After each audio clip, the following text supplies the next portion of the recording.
Vous semblez oublier en effet, mes amis, que vous n'êtes que des salariés, c'est-à-dire les êtres les plus vulnérables du monde capitaliste, des chômeurs en puissance.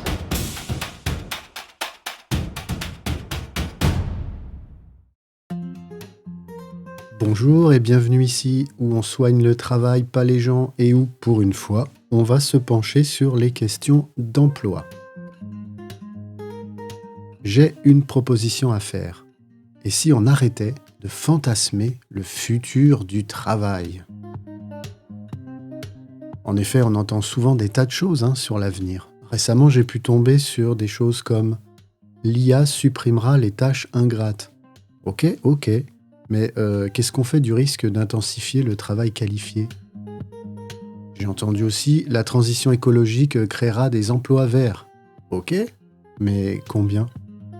J'ai encore entendu « la frontière entre travail et non-travail va s'effacer ». Oui, j'ai bien lu ça, on appelle ça le blurring. Ok, là aussi, ok. Mais à condition de ne pas avoir d'obligation familiale inconciliable avec ce blurring.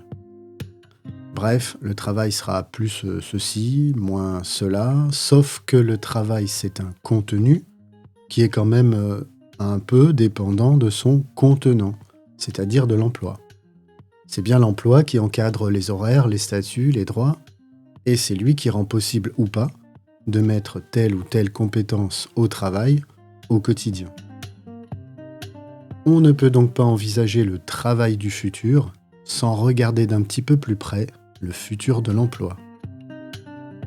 Et s'il y a bien une institution que ça intéresse, cette question, c'est l'UNEDIC, l'organisme en charge de la gestion de l'assurance chômage en France. J'ai donc invité Adrien Gaboulot, data journaliste à l'UNEDIC. Son travail, c'est de se pencher, de traduire, de rendre lisibles toutes les études qui sont réalisées soit par l'UNEDIC, soit par d'autres institutions.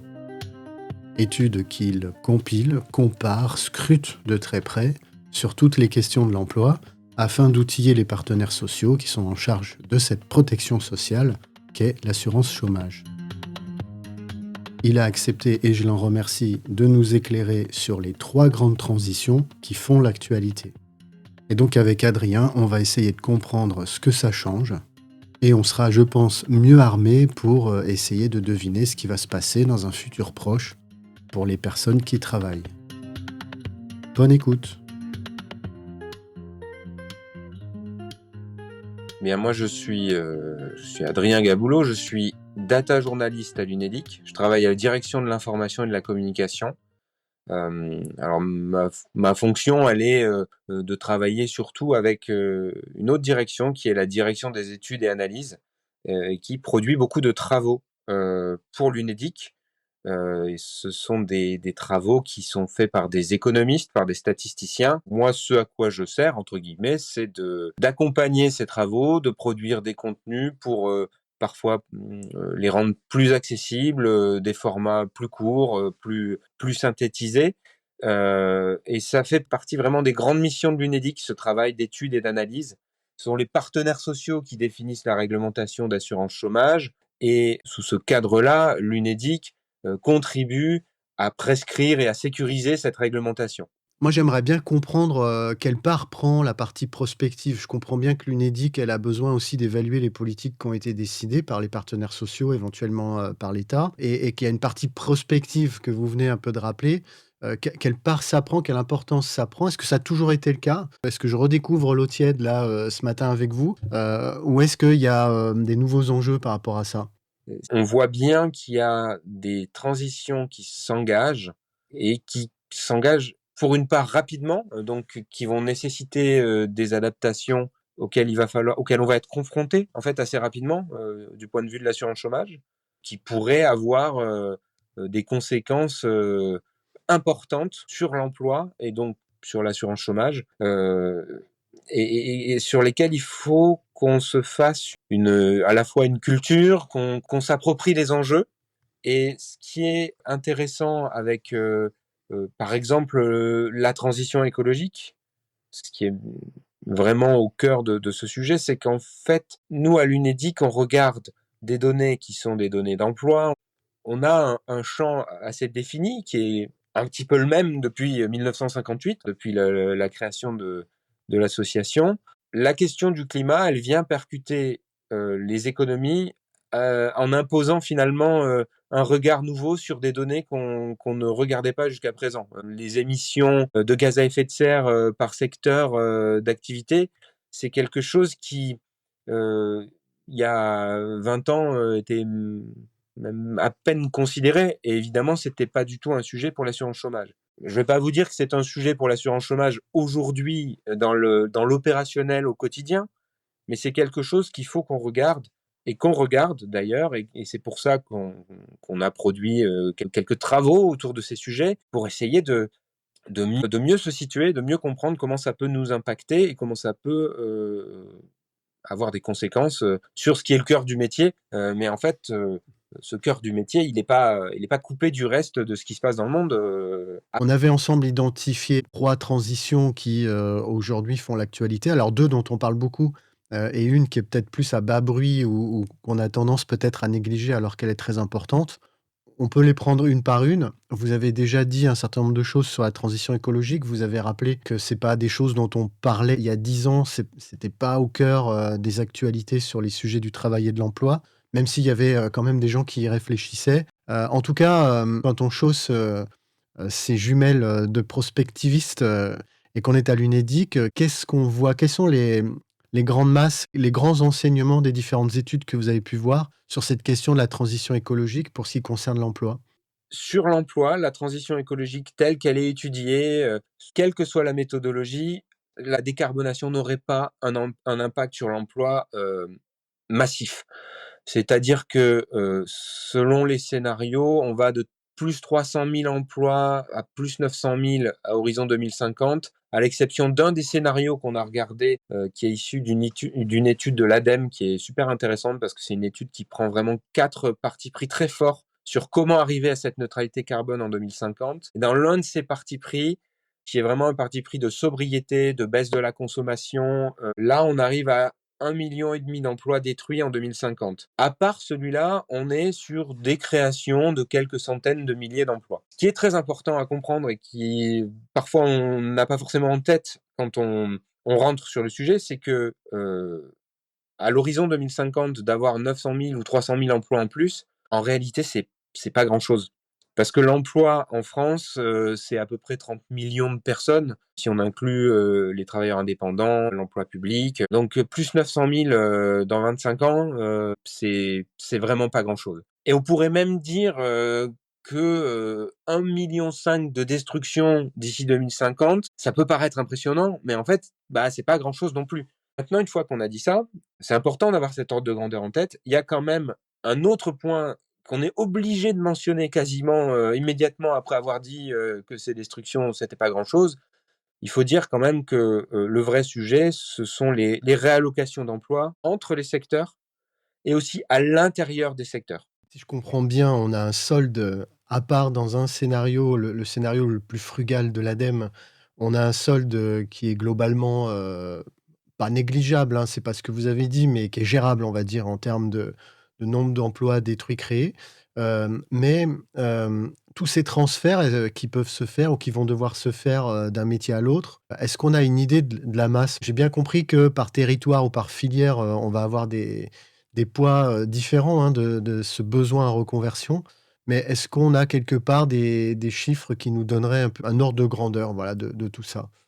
Alors, il y a certains travaux qui font qui font ce recensement en essayant de regarder secteur par secteur le poids en emploi, en fait. Ces chiffres-là, ils sont à prendre avec beaucoup de prudence puisque est-ce que les destructions vont se faire exactement selon les périmètres qui sont prévus dans ces études? C'est difficile à anticiper.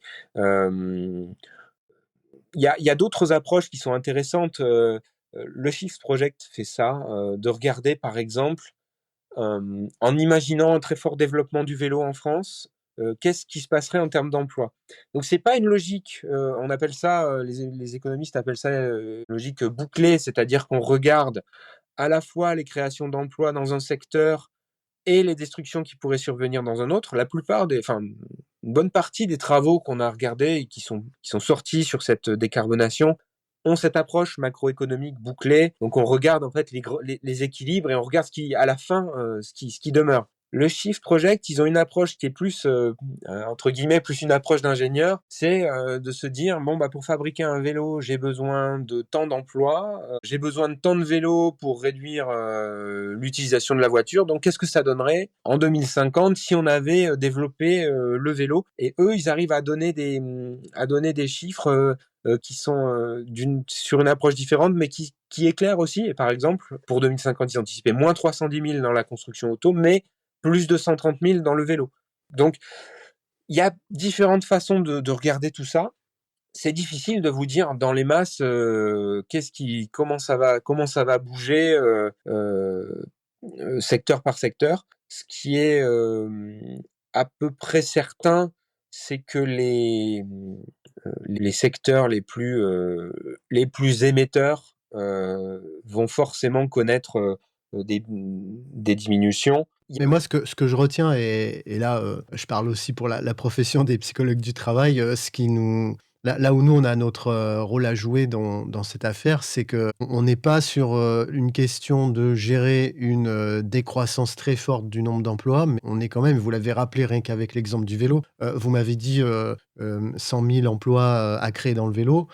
C'est 100 000 emplois qui n'existent pas aujourd'hui, hein. On n'a pas 100 000 salariés aujourd'hui dans le monde du vélo. Et donc, c'est des repositionnements, des reprises d'études, des requalifications professionnelles. C'est des choses comme ça qui risquent quand même d'être très nombreuses, même si on a un solde dont l'étiage est relativement faible. Absolument. Et je pense que du point de vue, de votre point de vue, avec une approche psy, il y a un sujet qui est intéressant. C'est la question pour un salarié qui a construit toute sa carrière et toute sa vie autour de l'automobile, de l'objet automobile, c'est pas rien de basculer sur complètement autre chose, peut-être sur le vélo, mais peut-être sur d'autres productions. Et ça, c'est aussi un élément à prendre en compte. C'est un très gros sujet. Peut-être un point qu'il faut aussi avoir en tête. Souvent, dans la presse, dans les médias, on entend parler de la question des emplois verts. Cette idée que, en fait, il y aurait des gisements d'emplois qui vont contribuer à la transition énergétique. En réalité, les emplois verts tels qu'on les définit aujourd'hui, c'est pas rien, vraiment, c'est 300 000 personnes en 2022 à peu près.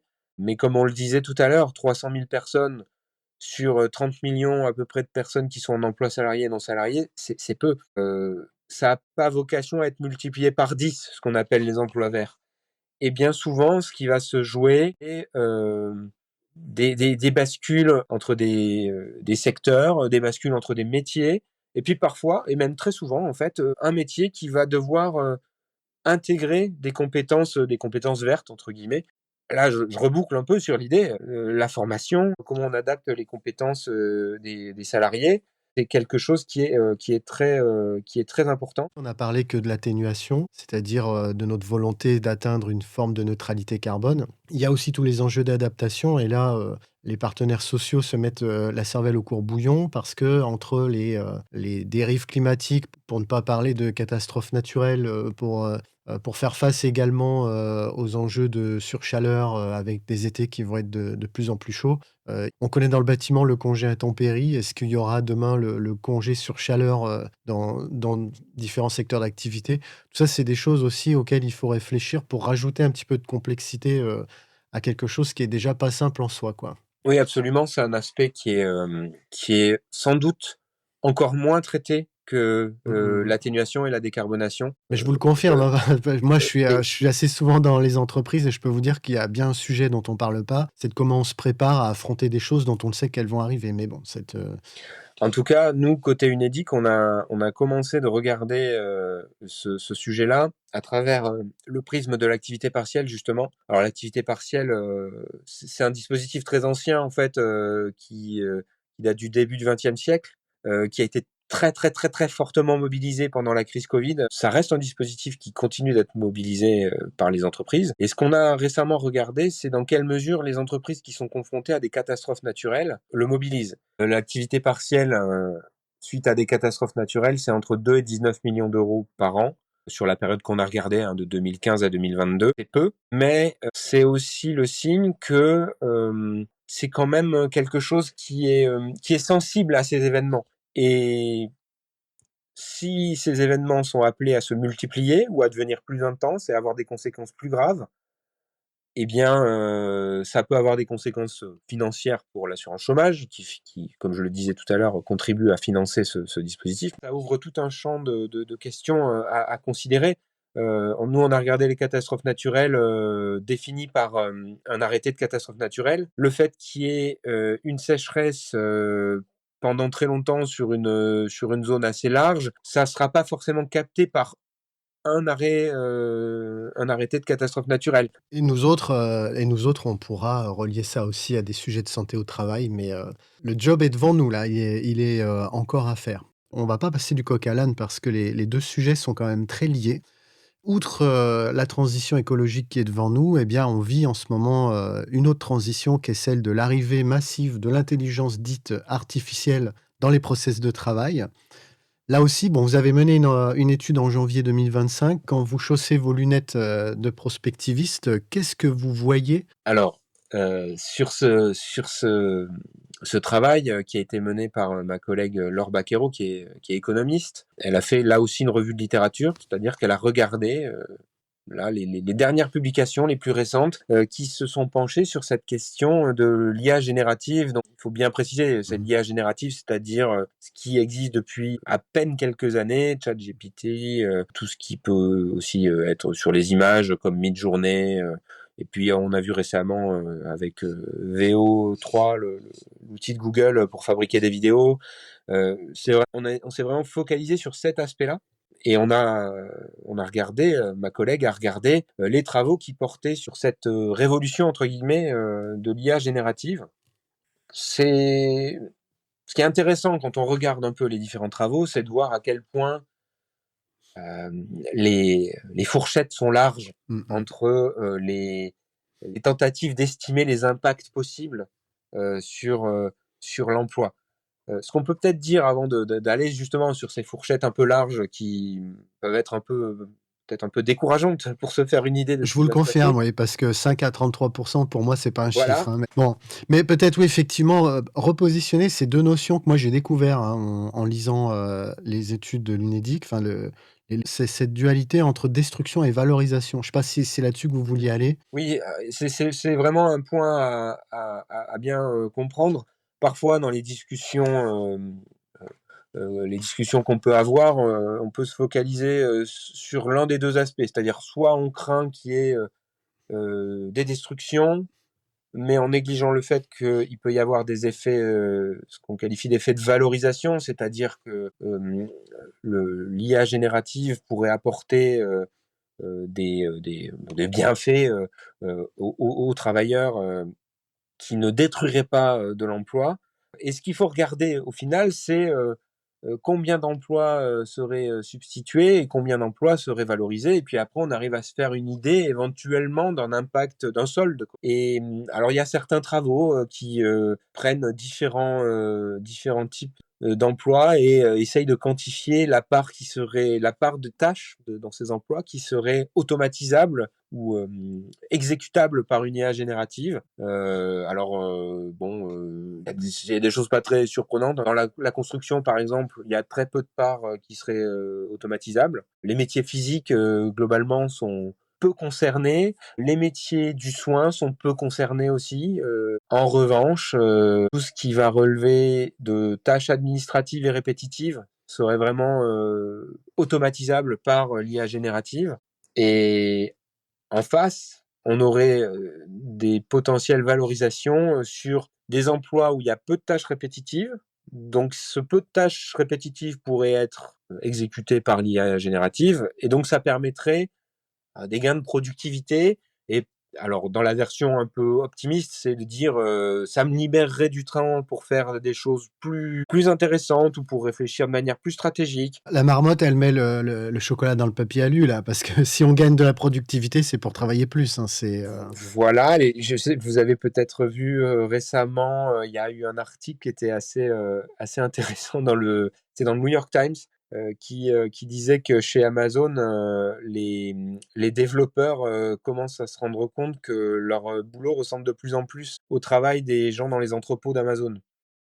Parce que justement, ils ont déployé massivement l'IA, qui est l'IA générative, est assez bluffante sur les questions de génération de code. En tout cas, c'est assez facile à déployer. Et donc, il y a déjà, dès aujourd'hui, des effets sur justement ce supplément de productivité. Comment il s'est manifesté? Chez Amazon, il y a une partie des salariés qui disent en fait, on me demande de travailler beaucoup plus vite et beaucoup plus. Ça correspond pas au récit le plus optimiste qu'on a pu entendre ces dernières années autour de ces IAG. Et donc, pour revenir sur les estimations, combien d'emplois seraient potentiellement menacés? Donc, c'est ce que vous disiez tout à l'heure, hein, 5% à 33% des emplois qui seraient potentiellement menacés.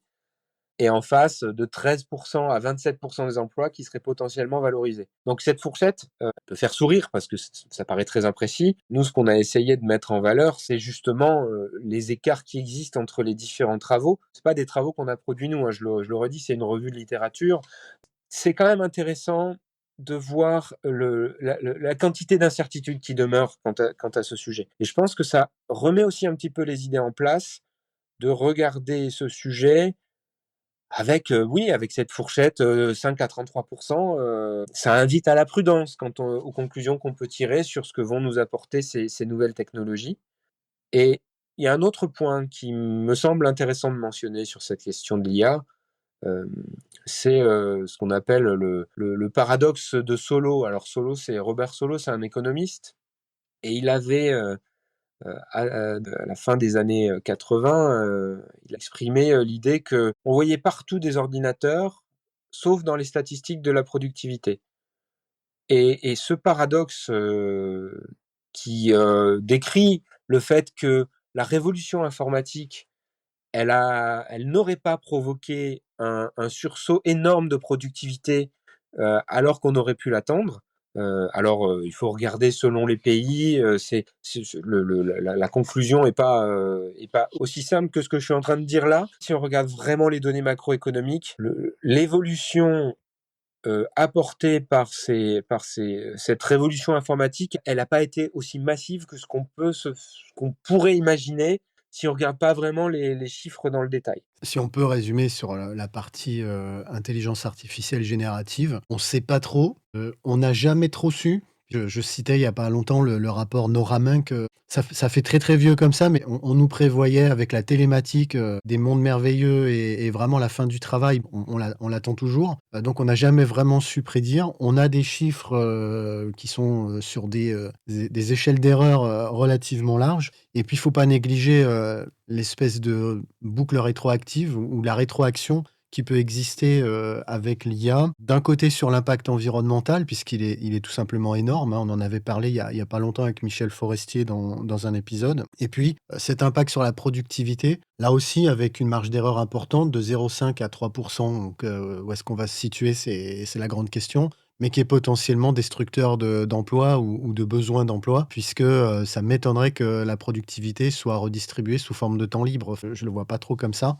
Ça fait du bien aussi de se redire, on sait vraiment pas où on va et ça peut prendre des directions complètement différentes aujourd'hui. Oui, là c'est peut-être un peu plus, un commentaire personnel, mais autour de l'IA générative, il y a des discours qui cohabitent, qui sont pas tous du même niveau. Quand il y a des économistes qui se penchent sur la question et donc c'est là, on aboutit à ces chiffres, à ces fourchettes un peu larges, cette incertitude finalement, selon les travaux, on a du mal à se faire une idée précise de l'impact réel. Ce discours, il est en compétition avec un autre discours qui va être un discours beaucoup plus enthousiaste et qui émane directement des acteurs qui portent ces produits d'IA générative et qui ont un intérêt bien compris à ce que on attribue à leurs produits, à leurs solutions, des qualités de disruption, des impacts très très forts sur l'économie. Ils sont aussi dans une compétition pour les financements, pour les investisseurs. Donc c'est parfois difficile de faire le tri entre les discours des évangélistes, entre guillemets, de la révolution IA générative et les discours qui sont moins séduisants parce qu'ils sont plus flous, mais qui quand même permettent sans doute de mieux se figurer ce qu'on possède vraiment et surtout ce qu'on ne sait pas sur ces révolutions technologiques. Ce que vous venez de dire, je trouve, ça va faire du bien à tout le monde d'entendre. Attendez les gars, c'est pas aussi simple que ça. Non, non, mais ce qui est intéressant, c'est il y a des effets de mode en fait dans le discours sur le travail. Et ces dernières années, je trouve que les modes se succèdent vraiment à grande vitesse. Il n'y a pas si longtemps, on allait tous travailler dans le métaverse. Je sais pas Ouais. si c'est encore à l'ordre du jour. Second Life déjà à l'époque, oui. Oui, alors oui, oui. Il y a aussi un effet de recyclage de choses. Pour l'instant, wait and see. Réfléchissons aussi aux aspects éthiques et c'est pas le sujet d'en parler aujourd'hui parce que l'IA, c'est quand même beaucoup de pollution des travailleurs du clic Oui, et ça se discute. Et c'est aussi des enjeux d'éthique du travail et au travail. Moi, j'avais produit une petite note que j'avais appelée travailler avec l'IA, mais pas pour l'IA. Je faisais cette oui. distinction-là. Mais en termes d'emploi et du travail demain, bien malin qui peut prévoir quoi que ce soit. Honnêtement, les résultats, ils sont quand même très, très, très mitigés aujourd'hui. Alors est-ce que demain ce sera, bon avec les progrès de la technique, on peut s'attendre à une forte amélioration. Mais je Mmh. pense que bon, on va peut-être en rester là sur cette transition-là pour aborder, encore un niveau de complexité supplémentaire. Donc on rajoute une couche, accrochez vos ceintures, parce que là on est sur, une transition dont on parle pas du tout. Non, on en parle, mais on en parle d'une façon qui est, peut-être, un peu fantasmée, je trouve, par certains côtés. C'est la transition démographique. Vous avez produit, tout récemment, une enquête à l'UNEDIC qui s'appelle «Le travail en transition, la transition démographique» et vous nous rappelez à quel point cette transition, à bas bruit, un peu silencieuse, elle est très, très, très, très, très structurante. Il faut regarder les statistiques de la démographie, en fait. C'est très banal de dire ça, mais avant qu'on s'intéresse aux résultats de l'étude, hein, alors c'est une étude de perception, c'est une enquête d'opinion hein, qu'on a menée auprès des actifs. Si on regarde les statistiques démographiques, en prenant les chiffres notamment compilés par l'INED, on peut regarder rapidement quelques-uns. Par exemple, en se projetant 50 ans en arrière à peu près, il y avait 5% des Françaises et Français qui avaient 75 ans ou plus. Aujourd'hui, ça a doublé. Cette proportion, elle a plus que doublé même. Entre 75 et 2023, l'espérance de vie à la naissance, elle est passée de 69 ans à 80 ans pour les hommes et de presque 77 ans pour les femmes à presque 86 ans. Pareil, c'est des évolutions quand même assez conséquentes. L'âge des femmes à la première naissance, il a été repoussé de 24 ans, 24,1 ans en 75, à plus de 29 ans en 2022. Donc on a un enfant 5 ans plus tard aujourd'hui que c'était le cas il y a un demi-siècle. La fécondité a baissé. Le taux était de 1,9 enfants par femme il y a un demi-siècle et on est à 1,6 aujourd'hui. Donc là, bon, voilà, j'ai fait un peu une série de chiffres. En fait, ces chiffres, ils sont quand même les témoins d'un changement vraiment profond. Alors, un demi-siècle, ça peut paraître long, mais c'est quand même un horizon qui est pas, pas si considérable. Et c'est vrai que de regarder sur cette période-là les évolutions, ça permet quand même de se rendre compte que cette transition démographique est vraiment très visible Mmh. dans les chiffres, ce qui est pas forcément le cas des transitions qu'on évoquait précédemment, soit parce que ce sont des transitions qui sont encore très incertaines ou qu'on en est qu'au début, mais là, c'est une transition qui est très très bien enclenchée, qui, selon les projections, devrait se poursuivre, mais ça veut dire qu'elle a des conséquences déjà aujourd'hui. Et ça, c'est vraiment important de se le remettre en tête et d'avoir ces ordres de grandeur. C'est ce qu'on a voulu regarder, nous, avec notre étude. On a voulu quand même poser ces sujets aussi en termes de quelles sont les attentes des actifs, et notamment des salariés vis-à-vis des employeurs, quelles sont les contraintes qui peuvent peser sur eux, et telles qu'ils les ressentent aujourd'hui. Et donc, l'articulation entre cette transition, vous disiez à bas bruit, mais qui est très puissante et qui est vraiment manifeste dans les données démographiques, et le ressenti des personnes aujourd'hui, ça touche vraiment à des sujets qui relèvent de la vie personnelle, de l'intimité même. Et donc, c'est pas non plus complètement ignoré. C'est pas quelque chose qui est en passe d'être découvert. Ça touche vraiment la vie des gens, et donc c'est quelque chose qui est quand même dans les consciences. Il y a 3 grands thèmes, hein, que moi j'ai retenus en tout cas, sur, cette notion de transition démographique. Une dont on parle un peu souvent et sur laquelle nous on sera ravis de revenir, dans un autre podcast, sur la question des seniors. Le fait de travailler le plus longtemps possible, faut-il? Comment le faut-il? Pourquoi faire? C'est un sujet qu'on aborde assez souvent. Et puis il y a 2 sujets qui, de mon point de vue, sont pas beaucoup, discutés dans le débat public, qui sont la parentalité et qui sont l'aidance. Et justement, cette notion d'aidance, vous l'avez un petit peu, mesurée, en tout cas en termes de perception par le public. Qu'est-ce qu'on pourrait en retenir? Alors, ce qu'on voulait, c'était à la fois mesurer les perceptions des actifs sur ce sujet, mais on voulait aussi solliciter les personnes qui elles-mêmes sont aidantes. Mmh mh. Alors, il faut peut-être définir un peu ce qu'on entendait, nous, par aidant. On est sur la transition démographique, donc on a pris une définition qui est restrictive par rapport à la notion d'aidant.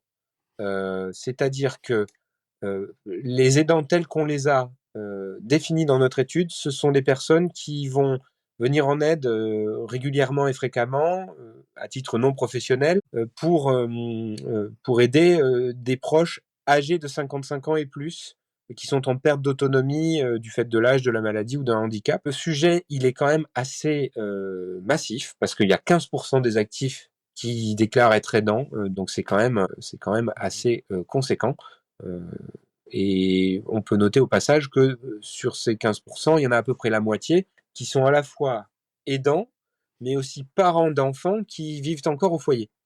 C'est ce qu'on appelle la génération sandwich. Et c'est aussi pour ça qu'on avait introduit des questions sur la parentalité. Il y a souvent une continuité, et souvent ces situations peuvent se croiser, se mélanger, et les contraintes qui y sont liées peuvent s'ajouter. Donc c'est pour ça qu'on a voulu aborder ces divers angles sur la question de la transition démographique. On a tenu à les associer, et c'est ce qu'on a vraiment cherché à questionner auprès des personnes qu'on a interrogées. Même si c'est pas l'Unédic de produire des décisions, mais d'amener la matière utile à produire les bonnes décisions. Est-ce que c'est pas le moment de réfléchir à nos formes d'emploi, aux temporalités des emplois? Comment est-ce qu'on module éventuellement tout au long de la vie entre des moments où on est peut-être plus enclin à se consacrer à son travail et à d'autres moments où ça va être un peu plus compliqué? Voilà, est-ce qu'il y a des réflexions autour de ces sujets-là? Il y a des dispositifs spécifiques pour les seniors à l'assurance chômage, hein, qui existent depuis assez longtemps, et qui viennent répondre un peu à cet enjeu-là, en fait, qui viennent prendre en considération le fait que les fins de carrière, c'est quelque chose pour lesquels il faut adapter finalement cet aspect de la protection sociale qu'est l'assurance chômage. Euh, Si je reviens peut-être un peu sur, vous disiez les formes d'emploi, je pense que nous, ce qu'on mesure dans cette étude, en tout cas, c'est l'idée que les salariés, sans forcément remettre complètement en question la forme de l'emploi, ils ont des attentes fortes vis-à-vis des employeurs, notamment sur là, je reviens un peu sur l'aidance, hein, et c'est vrai que ces sujets entre les fins de carrière et l'aidance, ça va se croiser, parce que pour des questions évidemment du moment de la vie auquel on est confronté à ces questions, ça se superpose un peu. Mais en tout cas, sur l'aidance, il y a vraiment une attente d'aménagement, d'accompagnement. Et ce qu'on mesure, c'est que, alors il y a une perception largement répandue, hein, que concilier la vie personnelle, la vie professionnelle, pardon, concilier la vie professionnelle et l'aidance, c'est difficile. 9 actifs sur 10 le partagent. les aidants eux-mêmes, les personnes qui sont actives aidantes, sont un peu moins pessimistes que les actifs, c'est-à-dire que ceux qui vivent vraiment la tension entre la vie professionnelle et le fait d'être aidant auprès d'un proche, ont un petit peu moins tendance à considérer que c'est difficile de concilier le travail et les danses. Donc, ceux qui en vivent la réalité sont un peu moins pessimistes, demeurent quand même pessimistes. Et en tout cas, vraiment, ce qui ressort fortement, c'est plus de la moitié des personnes qui sont actives aidantes aimeraient des aménagements de leurs employeurs. Et pour l'essentiel, en premier, ce qui ressort, c'est un aménagement des horaires. C'est très concret. C'est pas forcément repenser complètement le contrat de travail ou repenser en profondeur la fin de carrière. C'est des choses assez concrètes. Il y a quand même un constat qui est dans notre étude, c'est que près de la moitié des personnes qui sont actives et aidantes ont dû renoncer à une évolution professionnelle, que ce soit une formation, une promotion, un changement d'entreprise ou une reconversion. Ça reste quelque chose qui peut entraver dans la carrière. Et du point de vue de l'assurance chômage, c'est un sujet qu'on doit aussi regarder si on considère la question des freins à l'emploi. Qu'est-ce qui va empêcher un demandeur d'emploi de pouvoir accepter une offre? On entend beaucoup de discours sur supposément les gens qui ne voudraient pas travailler, ou alors des gens qui auraient des offres et qui ne les accepteraient pas. Mais quand on a des enfants, quand on n'a pas de véhicule, ou justement quand on est aidant d'une personne âgée qui a besoin qu'on soit disponible, qu'on soit à proximité, ça, ce sont des choses à prendre en compte, pas seulement du point de vue de la fin de carrière, du point de vue des salariés qui sont en emploi, mais aussi pour les demandeurs d'emploi. Est-ce que ça vaut le coup de mettre une couche sur la parentalité ou pas? Nous, on a fait une photographie là, fin 2024 de cette question, et quand on regarde le résultat, c'est qu'il y a quand même presque un tiers, 29% des actifs, qui disent qu'ils ont repoussé ou envisagé de repousser un projet d'enfant. Et quelles sont les raisons qui sortent en premier? Ce sont les raisons professionnelles. Vous parlez des actifs ou des actives? Ah, On ce peut sont on des peut actifs. envisager qu'il y a des inégalités de genre, dans le Absolument, sujet, hein. et on les voit aussi même dans notre étude, hein. Ça apparaît aussi il y a des exemples assez frappant. Si on regarde uniquement les personnes qui ont non seulement envisagé de repousser un projet d'enfant, mais vraiment l'ont fait, ils ont retardé leur projet d'enfant, c'est quand même 5 points de plus chez les femmes que chez les hommes. Donc il y a un biais assez net. Et sur les motifs invoqués, les motifs professionnels sont sensiblement plus fréquemment cités par les femmes que par les hommes. Donc oui, il y a clairement ça ressort, et ça reste un sujet. Là, on va déborder le cadre de l'étude, mais la question des inégalités est toujours très très forte sur cette question. J'imagine, on l'a pas dit tout à l'heure, mais que sur la question des aidants, on devrait dire les aidantes. Effectivement, j'aurais dû le mentionner. Je crois que c'est la répartition, c'est 54% de femmes euh, qui sont aidantes. Oui, il y a aussi un biais. Je vous propose qu'on ramasse tout ça, 3 transitions, une transition écologique, une transition technique autour de l'IA générative dont aujourd'hui on ne sait pas dire grand-chose en termes d'impact sur l'emploi et là c'est moi qui parle, c'est pas vous, mais en termes d'impact sur le travail non plus. Une Mhm. transition démographique qui se traduit par un vieillissement de la population, la question des aidants, la question de la parentalité, la question des rythmes de vie sur l'ensemble de sa vie qui sont bousculés. Tout ça ensemble, ça fait quand même un sacré chantier. Beaucoup de choses à considérer en même temps, avec certaines d'ailleurs qui sont plus ou moins entremêlées. Euh, Qu'est-ce qui vous semble important de mettre en avant? Pour moi, le point commun, c'est l'idée qu'il faut regarder les ordres de grandeur pour vraiment se faire une idée de ce qui se profile. Euh, les ordres de grandeur sur les grandeurs physiques auxquelles on est confronté dans la transition écologique, la question des ordres de grandeur sur l'incertitude qu'on peut avoir sur ce qui va se produire avec cette révolution technologique qui se profile, mais dont on ne connaît pas encore bien les contours, et on ne sait pas non plus jusqu'où elle pourrait aller. Et voilà.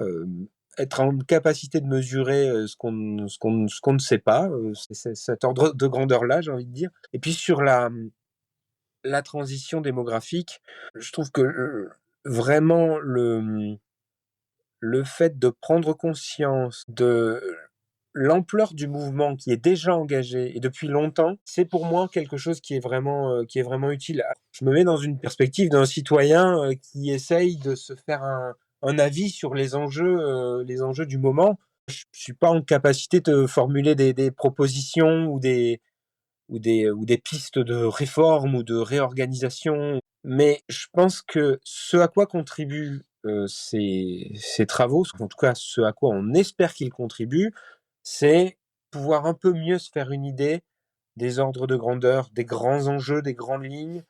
Et ça peut paraître peut-être peu ambitieux ou en tout cas peu prospectif de simplement essayer de cadrer un petit peu la discussion avec les éléments les plus objectifs dont on dispose pour essayer de bien situer les paramètres des transitions. Déjà, ça éclaire pas mal. Et ça, c'est quelque chose qui est important pour une institution comme l'UNEDIC, de pouvoir remettre un peu des éléments objectifs et factuels dans la discussion. Je prends votre réponse comme une invitation peut-être à relire Gaston Berger et à s'intéresser à cette belle discipline qu'est la prospective. Je vous remercie pour tout ça. On mettra en lien, je vous invite à me faire passer quelques liens qui vous semblent les plus intéressants sur les ressources que l'UNEDIC met à disposition du public, que je puisse les mettre en description du podcast. Comme ça, les auditeurs et les auditrices qui auront été intéressés pourront aller chercher toutes ces ressources. Et vous n'allez pas échapper, Adrien, à la question rituelle de fin de podcast, de savoir si pour les jours qui viennent, vous auriez une idée saugrenue à nous faire ruminer. Alors, je ne sais pas si c'est une idée saugrenue, c'est sans doute une idée un petit peu démagogique. Je ne sais pas si vous vous rappelez, il y a quelques mois, il y avait eu au sein du gouvernement tout un travail de formation des ministres et des cabinets aux enjeux du dérèglement climatique. En partant de cette idée de formation, je me demandais si ce ne serait pas intéressant qu'on propose aux responsables gouvernementaux, aux parlementaires, de prendre un petit peu de temps et d'aller passer 2 jours dans une agence de France Travail. Alors, vous allez me dire, le lien avec les transitions est pas forcément évident. Moi, je pense que c'est une expérience qui serait vraiment utile pour bien comprendre la réalité de c'est là que c'est sans doute un petit peu démagogique, mais la réalité du terrain, telle que les agents de France Travail la connaissent et telle que les demandeurs d'emploi la connaissent, c'est important de pouvoir se faire une idée au-delà des discours médiatiques, de ce qui peut être colporté sur les plateaux. On a souvent des portraits de personnes qui, par exemple, vont utiliser leur période d'indemnisation pour aller faire un tour du monde en camping-car. Il faut aller sur le terrain. Je pense que c'est vraiment une expérience précieuse. Et je pense une expérience qui manque à pas mal de monde, qui permet de se faire une idée concrète, réelle de ce que c'est que le chômage. Après, si je peux me permettre un peu de promotion, si on n'a pas le temps ou la possibilité d'aller dans une agence de France Travail en immersion entre guillemets, on peut aussi s'abreuver des ressources de l'UNEDIC sur tout un tas de sujets. Alors, il y a des études, vous l'avez dit, il y a plein de travaux très pointus, très précis, très précieux que produisent les personnes qui travaillent à l'UNEDIC. Il y a aussi des choses sur les réseaux sociaux. Et là, je bascule vraiment dans la promotion, mais sur nos réseaux sociaux, sur Instagram, sur TikTok, sur LinkedIn aussi. Il y a beaucoup de choses qui permettent voilà, de se faire une idée un peu plus objective des réalités du chômage, des réalités aussi des transitions de l'emploi. On y partage beaucoup de choses sur plein de formats différents. Voilà, donc c'est tout. me permets de glisser ça. Après, vous pourrez le couper si vous voulez. Mais c'est vrai que c'est important. C'est une mission très importante pour l'UNEDIC que de partager ces éléments. Et on essaye de le faire pas uniquement avec des études qui sont des études vraiment approfondies, de qualité, basées sur des données sur lesquelles on a une maîtrise. Il y a aussi des choses qui sont destinées à un public beaucoup plus large et qui peuvent être utiles aussi pour aborder ces enjeux sans forcément en être expert. Bah, ce sera pas coupé et en contrepartie, je glisserai mon souhait, en tout cas ma suggestion, de voir aussi l'UNEDIC sur les réseaux sociaux libres parce que, on a besoin d'avoir, ces ressources-là, y compris quand on n'est pas, abonné à des plateformes propriétaires.